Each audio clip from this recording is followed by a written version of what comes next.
It was 2 days before the Passover and the Feast of Unleavened Bread.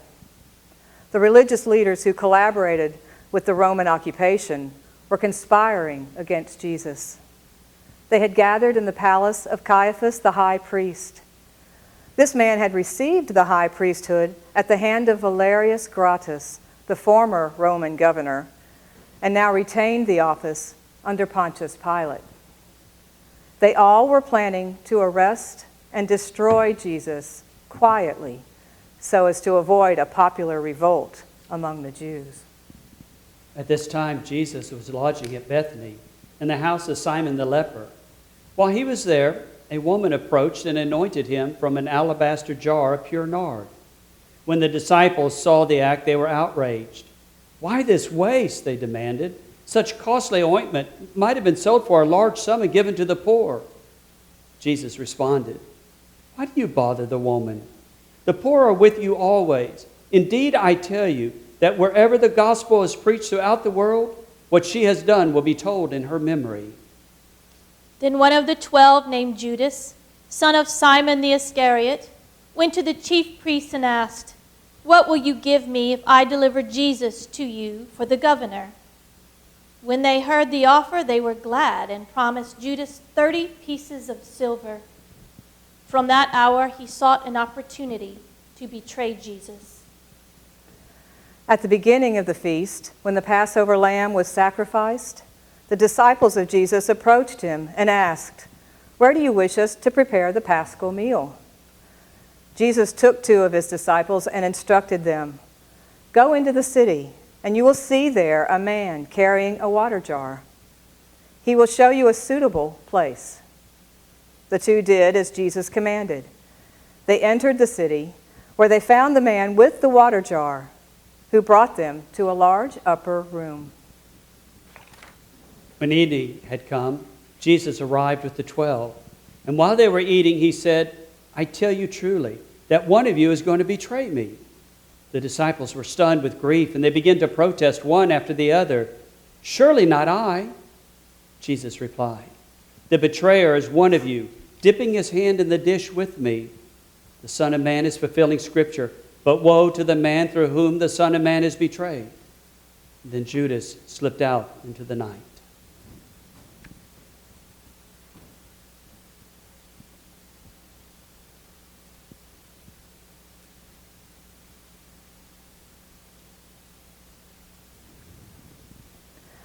As they were eating, Jesus took bread.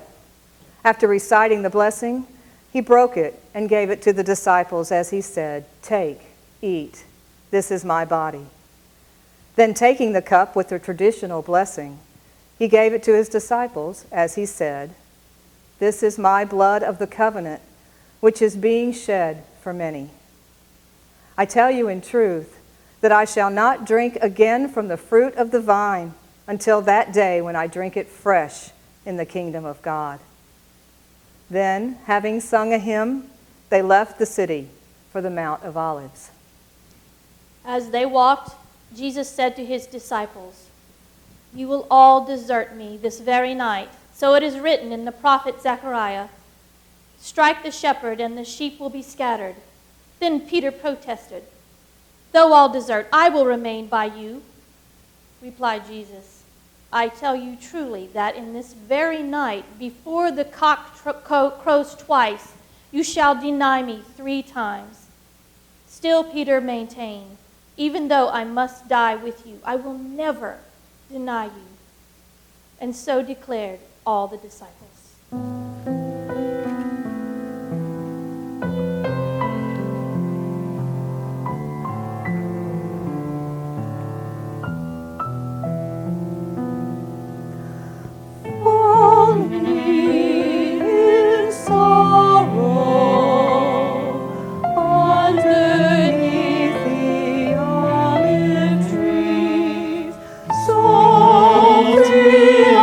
Fragrance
Jesus halted at an olive grove called Gethsemane. Then going apart with Peter, James, and John, he left them unwatched and continued a little farther alone. Then he fell on his face in anguished prayer. Soon he returned to the three on watch, and he found them sleeping. Rousing them, he asked Peter, "Could you not watch with me for 1 hour? Watch and pray that you are not put to the test. For the spirit is willing, but the flesh is weak." Again, Jesus went apart in troubled prayer. And again he returned to find the disciples sleeping, for their eyes were heavy. And a third time Jesus withdrew to pray. And a third time he found the disciples sleeping. Then Jesus said, "Sleep on, finish your rest. Now is the time for the Son of Man to be delivered into the hands of sinners. Look, here comes my betrayer now."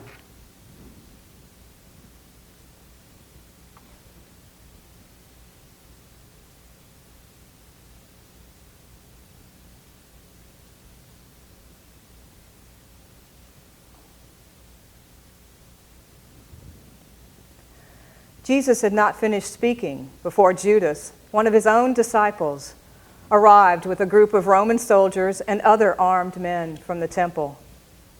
Now the betrayer had arranged with the authorities for a sign and had said, "The man whom I kiss is the one you want." In accord with this arrangement, Jesus went directly to Jesus and cried out, "Greetings, Master." Then he gave him a kiss. Jesus responded, "Judas, would you betray the Son of Man with a kiss?" Immediately the soldiers laid hands on Jesus and held him fast. Then one of the disciples with Jesus drew his sword and cut off an ear from the slave of the high priest. But Jesus said to him, "Sheathe your sword. All who take up the sword will perish by the sword. Do you not know that I can call upon my Father, and that he will respond at once with more than 12 legions of angels?" Then turning to the mob, Jesus continued, "Have you come for me as against a rebel bandit with swords and clubs? Why did you not seize me in the temple where I sat teaching by day? Were you so afraid of the Jewish people that you must come for me by stealth? Nevertheless, your actions are fulfilling the words of the prophets." Then all of his disciples forsook him and fled.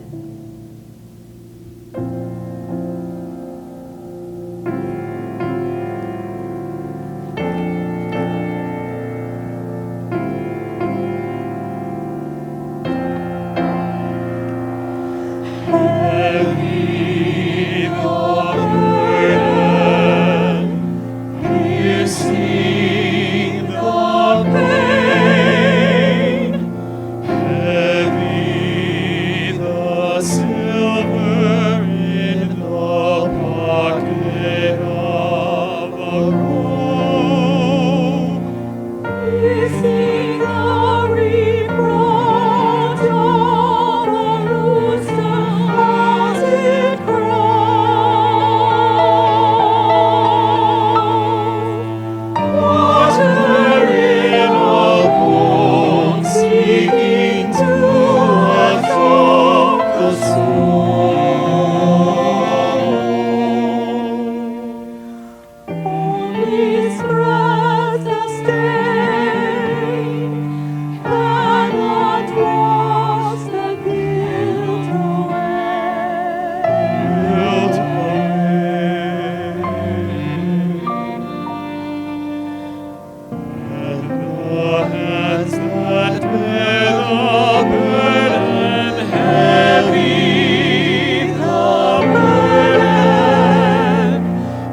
those who had seized Jesus brought him to Caiaphas, whom the Romans had made a high priest.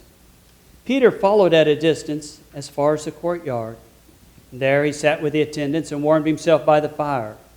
The high priest had gathered with his whole council, and they began to arrange the case against Jesus, which they would present to Pontius Pilate, the governor. The charge was that Jesus claimed to be king of the Jews, and they brought in many false witnesses, but to no avail. Finally, 2 came forward and testified. "We heard this man say, 'I will tear down the temple made with hands, and within 3 days build another not made with hands.'" The testimony was evidence that Jesus claimed an authority over temple affairs, which traditionally belonged only to the ruler of Israel. And in those days, Israel was ruled by Rome. Yet, even these witnesses were unable to agree upon their testimony. Finally, Caiaphas stood up and examined Jesus directly. "Have you no answer to these charges?" Jesus remained silent and answered nothing. Then the high priest put the question of kingship in terms of royal titles, anointed and Son of God. "Are you the anointed one, the Son of the Blessed?" he probed. Jesus answered, "I am, and you shall see the Son of Man seated on the right hand of power and coming in the clouds of heaven." The high priest turned and said, "What need we have of witnesses? He has just condemned himself."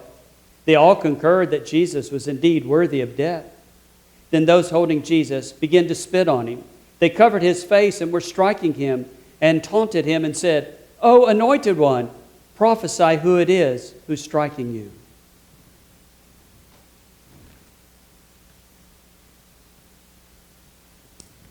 Now Peter was warming himself in the courtyard when a small slave girl entered. She confronted Peter and said, "You also were with this Jesus the Nazarene." Peter quickly gave a denial. "I do not know what you are talking about," he replied, and went outside into the gateway. Meanwhile, the cock crowed. The slave girl followed Peter out and said to the bystanders, "This man is one of them." Again, Peter denied knowing Jesus. After a little while, the bystanders said directly to Peter, "Surely you are one of them, for you speak with a Galilean accent." Then Peter began to swear an oath, "I do not know this person of whom you are speaking." But the cock interrupted him as it crowed for a second time. Immediately, Peter remembered how Jesus had said to him, "Before the cock crows twice, you will deny me 3 times." He went out and wept bitterly.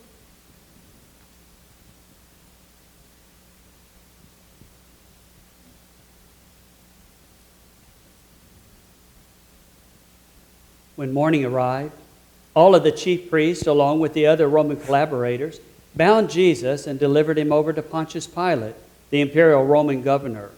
When Judas saw what was happening, he knew that Jesus was doomed, and he repented, and he returned the 30 pieces of silver to the chief priest and confessed, "I have sinned in betraying innocent blood." "What is that to us?" they responded. "That's your affair." Judas threw down the 30 pieces of silver in the temple. Then he went out and hanged himself. Picking up the silver pieces, the chief priest said, "It's unlawful to put this silver into the treasury, as now it's blood money." Whereupon they used the money to buy potter's field for the burial of strangers, and therefore that field is known to this day as the field of blood.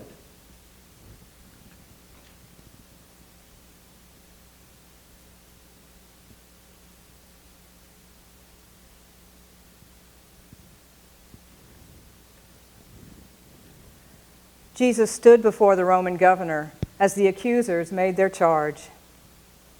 "We found this man perverting our nation," they said. "He was forbidding us to pay taxes to the emperor and proclaiming himself anointed king." The governor asked, "Are you king of the Jews?" Jesus answered, "You say so." The chief priests were accusing him of many things. Therefore, Pilate again spoke to Jesus. "Have you no answer to give?" he asked. "Look at how many accusations they are making." Jesus astonished Pilate by remaining silent.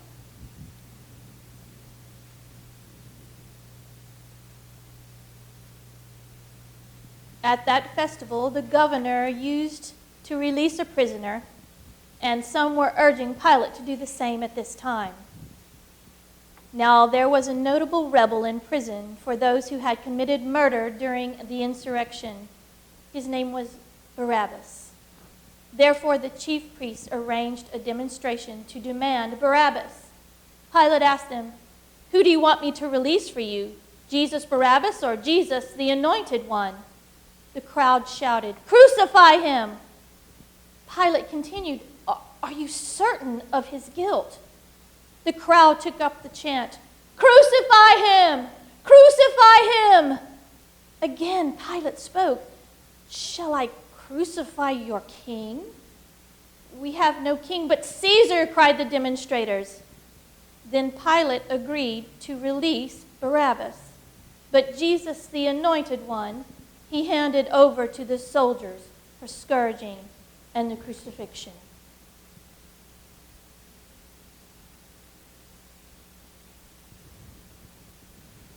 The soldiers led Jesus away within the governor's palace.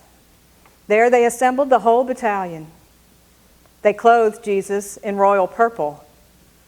They set a crown of thorns upon his head and shoved a reed between his fingers for a scepter.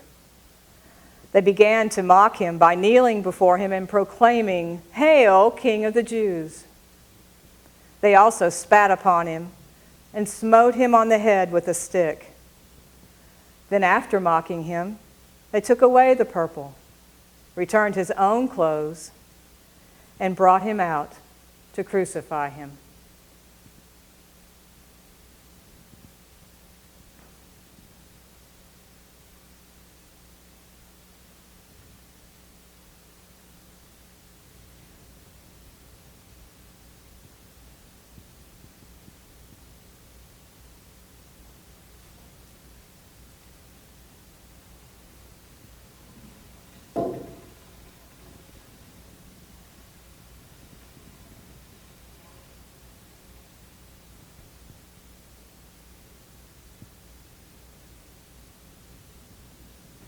On the road, they met an African, a Cyrene named Simon, coming in from the countryside. Him they compelled to carry the cross. They brought Jesus to a place called Golgotha, which means a skull. There they crucified him. They offered him wine mingled with myrrh, but he refused it. His garments they divided among themselves, casting lots for them. Over his head they inscribed the charge against him, King of the Jews.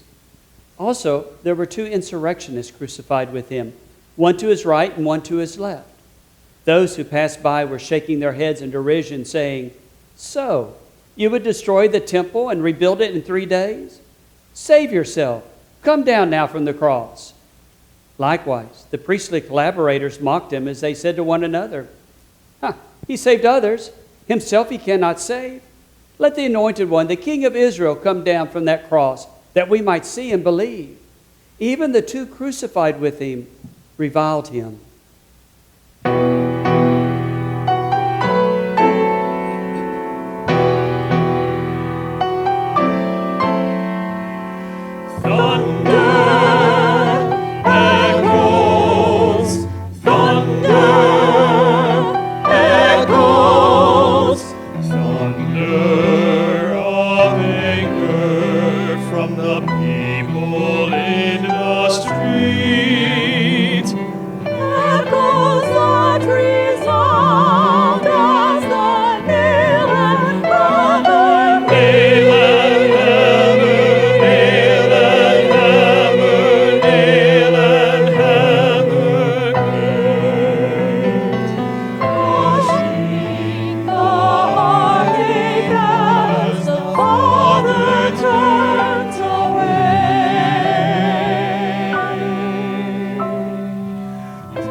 Now, from midday there was darkness over the whole land until 3 p.m. At that hour, Jesus cried out in a loud voice, Eli, Eli, lema sabachthani, words which mean, my God, why have you forsaken me? Some of the bystanders said, look, he's calling for Elijah. One of them put a sponge full of vinegar on a stick and laid it to his lips. Others said, wait, let's see whether Elijah will come and take him down. Then Jesus, having uttered a cry, breathed his last.